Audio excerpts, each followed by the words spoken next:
വക്രദൃഷ്ടി തുടരുന്നു. ഉമ്മൻചാണ്ടിയും രമേശ് ചെന്നിത്തലയും ഹൈക്കമാൻഡിന് മുന്നിൽ പ്രതിച്ഛായയെക്കുറിച്ച് തർക്കിച്ചാൽ ഹൈക്കമാൻഡിന് പിന്നെ ഒരു തീരുമാനമെടുക്കേണ്ടി വരും.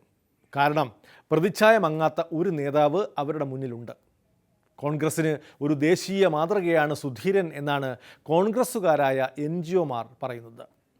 തൃശ്ശൂരിൻ്റെ മാത്രമല്ല, കേരളത്തിൻ്റെ മാത്രമല്ല, ദേശീയ തലത്തിൽ തന്നെ സുധീരൻ കോൺഗ്രസ്സുകാരുടെ സ്വകാര്യ അഹങ്കാരമെന്ന് ആഘോഷപൂർവ്വം പറയുകയാണ് NGOമാർ.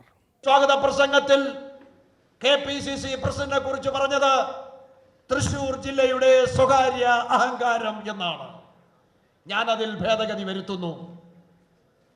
ശ്രീ VM സുധീരൻ തൃശ്ശൂർ ജില്ലയുടെ സ്വകാര്യ അഹങ്കാരം മാത്രമല്ല, കേരളത്തെ സ്നേഹിക്കുന്ന, സുതാര്യമായ രീതിയിൽ കാര്യങ്ങൾ നടക്കണമെന്ന് നിർബന്ധമുള്ള, സംശുദ്ധ ഭരണത്തിന് ഞാൻ ഒരുപടി മുന്നിലുണ്ട് എന്ന് കാണിച്ചു കൊടുക്കുന്ന ശ്രീ VM സുധീരൻ കേരളത്തിന്റെ സ്വകാര്യ അഹങ്കാരമാണ്. അത് ഇന്ത്യക്ക് മാതൃകയാണ് എന്ന് പറയുവാൻ ഞാൻ അവസരം വിനിയോഗിക്കുകയാണ്. ഇതൊക്കെ എന്ത്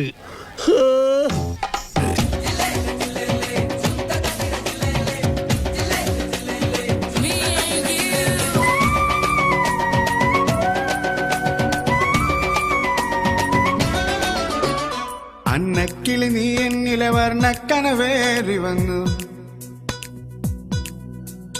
കന്നിക്കിളി നീ എന്നിൽ പൊൻതൂവൽ വീശി നിന്നു. എനിക്കൊരു സന്തോഷ വാർത്ത. ശമ്പള കമ്മീഷൻ റിപ്പോർട്ട് അടുത്ത മാസം നടപ്പാക്കുമെന്ന് മുഖ്യമന്ത്രി ഇന്ന് നിയമസഭയിൽ പറഞ്ഞിരിക്കുന്നു. മിഴിയിൽ മിഴിയിൽ പൊഴിയുന്നൊരു ഇന്ദ്രനീലം, മഴവിൽ ഉയരുന്നൊരു സ്വപ്നം, കവിളിൽ കവിളിൽ മലരമ്പിനിന്ദ്രജാലം, പൊന്നായി പൊലിയും പ്രണയം. അത് നല്ല ഒരു ലക്ഷണമായി ഞാനതിനെ കാണും. സംശുദ്ധമായ സിവിൽ സർവീസ് എന്നുള്ള ആ ലക്ഷ്യത്തിലേക്കുള്ള ഒരു സുപ്രധാന കാൽവയ്പായി അത് മാറട്ടെ എന്ന് ഞാൻ പ്രത്യാശിക്കുന്നു. NGO അസോസിയേഷൻ്റെ സമ്മേളനത്തിന് ആതിഥ്യം വഹിച്ച കൊല്ലം ജില്ലയുടെ DCC പ്രസിഡന്റ് സത്യശീലന് ഒരു ബാഡ്ജ് കുത്താൻ എത്ര നേരം വേണം? ഇക്കാര്യത്തിലൊരു മത്സരം വെച്ചാൽ ഏറ്റവും കൂടുതൽ സമയമെടുത്ത് ഒന്നാം സ്ഥാനത്തെത്തുക സത്യശീലനാകും. തദ്ദേശ ഭരണ തെരഞ്ഞെടുപ്പ് ഫലത്തിൻ്റെ അടിസ്ഥാനത്തിൽ DCCകളിൽ പുനഃസംഘടന നടത്താൻ ഒരുങ്ങുന്ന KPCC പ്രസിഡന്റ് DCC പ്രസിഡന്റിൻ്റെ ഈ കാര്യപ്രാപ്തി കാണാതെ പോകരുത്.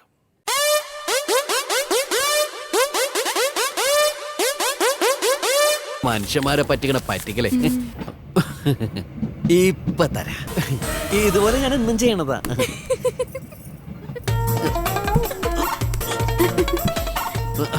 No tension, simple. ഈ നിത്യാഭ്യാസി ആനെടുക്കുന്നൊക്കെ കേട്ടിട്ടില്ലേ? അത്രേ ഉള്ളൂ. ഒരു മിനിറ്റ്.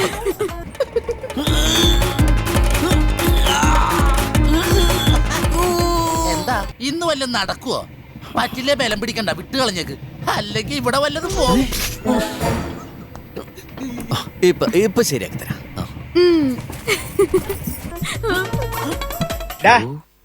ഇവിടെ വാടാ, ഇവിടെ നിക്ക്. ഒരു മിനിറ്റ്. ഇതെങ്ങനെ? Nothing is impossible. കഷ്ടം. ആരോടും പറയല്ലേ, അമ്പോയി സാരേട്ടാ. വീണ്ടും ഇടവേളയാണ്. രാജു അറ്റി ഹാഹു അഥവാ പൃഥ്വിരാജിന്റെ വാക്ക്. ഞാൻ 10ാം ക്ലാസ് സ്കൂൾ വിദ്യാഭ്യാസത്തോട് ഏതാണ്ട് മുഴുവനായി കഴിഞ്ഞ ബയോളജി ക്ലാസ്സിലിരുന്ന അതേ ജാഗ്രതയോടുകൂടിയാണ് ബഹുമാനപ്പെട്ട സിഇഒയുടെ പ്രസംഗം കേട്ടത്. അന്നും ഒന്നും മനസ്സിലായില്ല, ഇന്നും ഒന്നും മനസ്സിലായില്ല.